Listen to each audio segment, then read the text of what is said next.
Бөлтірік шешен мен сары бидің достығы. Бірде бөлтірік шешен мен сары би екеуі бір жиынға қарай жол жүріп бара жатады. Бірі кедей, бірі бай болса да достығы жарасқан кісілер болса керек. Жол қысқартқысы келді ме, әлде әңгімені ретіне солай келді ме сары? Осы сенің үстіндегі шапаның бір тозбайдау, астыңдағы атың бір озбайдау деп шешеннің киігіне мінгенін қомсына қағытып өтеді. Сонда бөлтірік: енді қайтем, ұлым өседі де ұзынын киіп алады, қызым өседі де қызылын киіп алады, солардың қалғаны менікі болады да, әйелі бедеу, баласы жоқ біреу болсам, барымды өзім киіп жарқыратып жүрмеймін бе, деді. Деп досының жанды жерінен тілімен шағып алады. Таяқ еттен, сөз сүйектен өтеді деген аңдамай сөйлеймін деп ауырмай өле жаздаған сары бидің талағы тарс айырылып, атының басына қамшымен салып жіберіп ауылға қарай тура шабады. Шындық шіркін қашан тәтті болыпты. Шешеннің сөзі шымбайына батып, сарының шыбына шырқырап кетті. Бұған дейін бетіне ешкім құбасын демесе де, жүрегінің түбіне тығылып жатқан шеменді шешен досы шегедей ұшқыр тілімен түйреп алып, сыртқа шығарып, көзіне шұқып көрсеткені тірідей терісін сыпырғаннан жаман жанына батып кетті. Сол шапқаннан шауып отырып ауылына жетті. Әдетте жолдан келсе әуелі әкесіне сәлем бермей, өз үйіне бармайтын.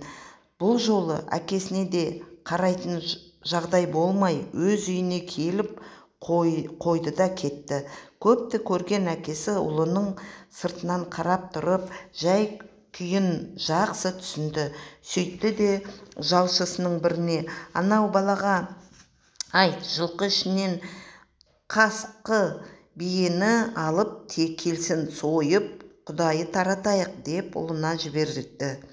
Содан қасқа бие сойылып, бүкіл ауыл шақырылып, құдайы тамақ беріледі. Сол жерде ел болып, алақанын аспанға жайып, құдайдан сарыға бала сұрайды. Сұрап қана қоймай, оны тағы бір қызға үйлендіреді. Сонымен келесі жылы сарының екі әйелі де екі ұл тауып, ұлан-ғасыр той жасайтын болады. Сол тойға шақырылмаса да бөлтірік шешен келеді. Оның келе жатқанын есік алдында тұрып көрген сары үйіне кіріп кетеді де теріс қарап жатады. Сәлем беріп үйге кірген шешен: ей сары досым, дос жылатып айтады, дұшпан күлдіріп айтады деген. Егер мен сол жолы шындықты жаныңа батырып айтпасам, сен әкеңе сәлем бермей, үйіңе кіріп жатып алмасаң, әкең қасқа биені сойдырып, көпшілікті батасын алмаса, осы екі ұл сенде болар ма еді? Саған құдайдан бала сұрап, көзінен жасы тамшылап, әкең де тіледі, бүкіл ел де тіледі. Үйімде жатып, мен де тіледім, мұнда жатып, өзің де тіледің. Алла қайсымыздың тілегімізді бергенін қайдан білесің? Мүмкін менің тілегімді қабыл еткен шығар. Егер сен өзіңе бала сыйлаған, Алланың атымен берілген сәлемді алған келмесе, сол балаларыңа береке тілеп келген ниетімді артық көрсең, өзің біл. Мен осы келгенде бекер келген жоқпын. Сенің екі балаңның өмірге келуіне қатысым бар деп, екеуінен екі ат мініп кетейін деп келіп тұрмын. Егер сен разы болмасаң, онда мен Аллаға берген балаларыңды қайтып ал деп дұға жасаймын.